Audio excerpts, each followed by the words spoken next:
తిరుగుతా అంటారు.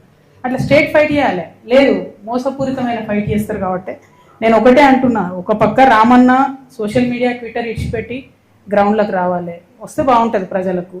ఇంకో పక్క హరీషన్న మోసం చేయడం బంద్ చేసి నువ్వు కృష్ణునివా నువ్వు అర్జునువా ఏందో డిసైడ్ చేసుకొని ఆ పాత్ర ఏందో స్ట్రేట్ ఫార్వర్డ్ చేయాలి. వీళ్ళు పేరుకు కృష్ణార్జునాలు పెట్టుకుంటారు, ఒకరి మీద ఒకరు బాణం వేసుకుంటే పాపం బలేది ఎవరే, టీఆర్ఎస్ కార్యకర్తలు కదా.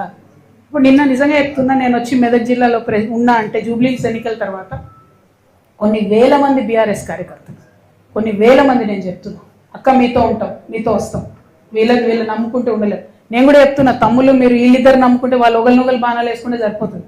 పక్కోని మీద వేయరు, పక్కపాటోని మీద వేయరు, మనోళ్ళనే. అరే ఇక్కడ నిన్న నేను ఒకరింటికి పోతే పాపం ఆయన పక్కకు పిలిచి చెప్తున్నాను, అక్క ప్లీజ్ మీరు నమ్మకండి, వీళ్ళు మనకు పార్టీకి చేస్తలేరు పని అంటే, నేనే లేను కదా పోయి పార్టీలు అంటే, లేదక్క మేము మీతోనే ఉంటాం, పార్టీ కార్యకర్తలకు మాత్రం ఏమాత్రం లాభం జరగలే అని చెప్తున్నాను.